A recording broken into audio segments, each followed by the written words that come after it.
जब पहली बार श्री कृष्ण ने किया सुदर्शन चक्र का प्रयोग, श्री कृष्ण और दाव के मुख से सुदर्शन प्राप्त करने वाली घटना सुनकर सत्यकी तो सुन ही रह गया था। यादवों के तो हर्ष का ठिकाना नहीं रहा। उत्सव जैसा माहौल था। अत्यंत हर्ष के साथ 2 दिनों तक भृगु आश्रम में रहने के बाद क्रौंचपुर के यादव राजा सारस के आमंत्रण पर उनके राज्य के लिए निकल पड़े। उनके सेनापति उनकी एक टुकड़ी के साथ उनका मार्गदर्शन कर रहे थे। राजा सारस ने एक विशेष राज्य सभा का आयोजन किया।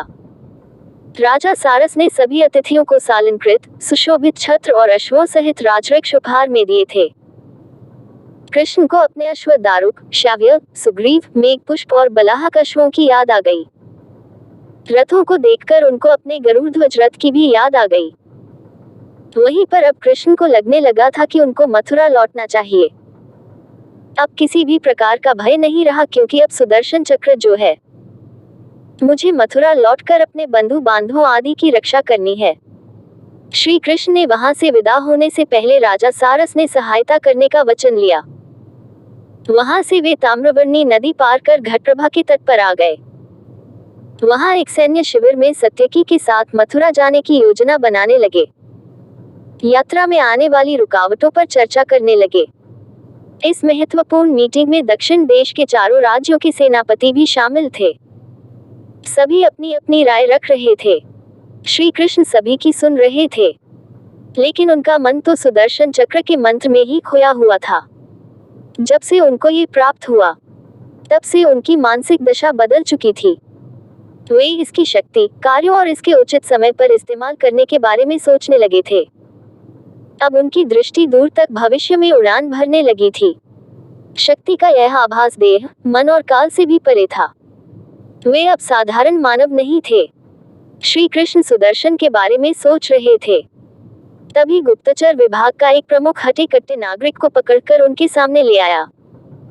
नागरिक ने करबद्ध अभिनंदन कर कहा, मैं करवीर का नागरिक हूँ, आपसे न्याय मांगने आया हूँ। हे श्री कृष्ण महाराज, पद्मावत राज्य के करवीर नगर का राजा श्रृगाल हिंसक वृत्ति का हो गया है।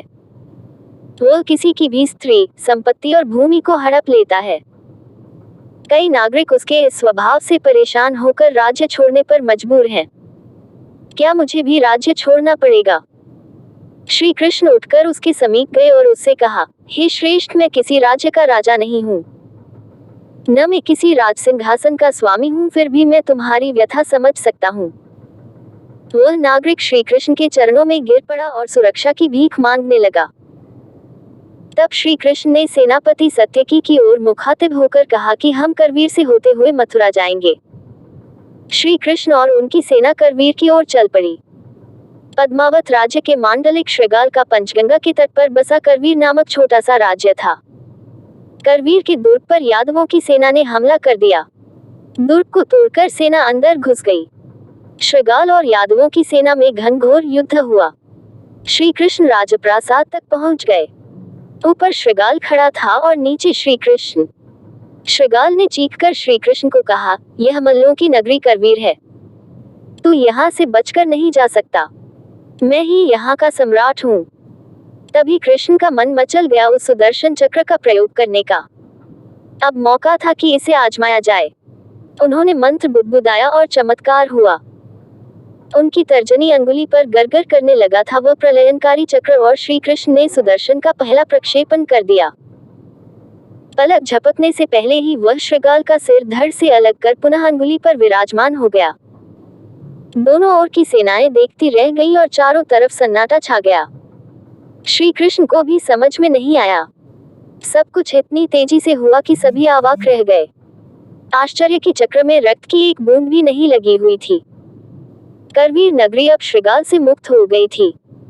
श्री कृष्ण ने श्रृगाल के पुत्र शुक्रदेव को वहां का राजा नियुक्त किया तथा उसको उपदेश देकर वे वहां से चले गए।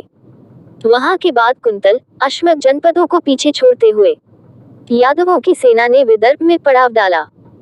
जहां पड़ाव डाला था वहां से कुछ योजन दूर पर ही कौंडिन्यपुर था, जहां के राजा भीष्मक जरासंध से हाथ मिला चुका था। उनका पुत्र रुक्मी था, जो शिशुपाल का मित्र था। रुक्मी की बहन ही रुक्मिणी थी। उसके और भी भाई थे। यहाँ से चलने के बाद 1 माह की कठिन यात्रा के बाद यादव सेना दंडकारण्य पार कर अवंती राज्य के भोजपुर नगर पहुंच गई। ये कुंती बुआ के पालक पिता राजा कुंतीभोज का नगर था। यहाँ अचानक ही श्री कृष्ण की गर्भ मुनि से भेंट हुई।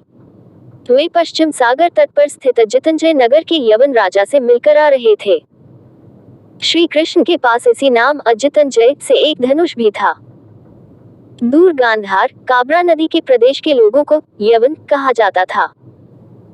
अंततः कुछ दिन कुंतीभोज के नगर में विश्राम करने के बाद वे यादव सेना सहित मथुरा पहुंच गए।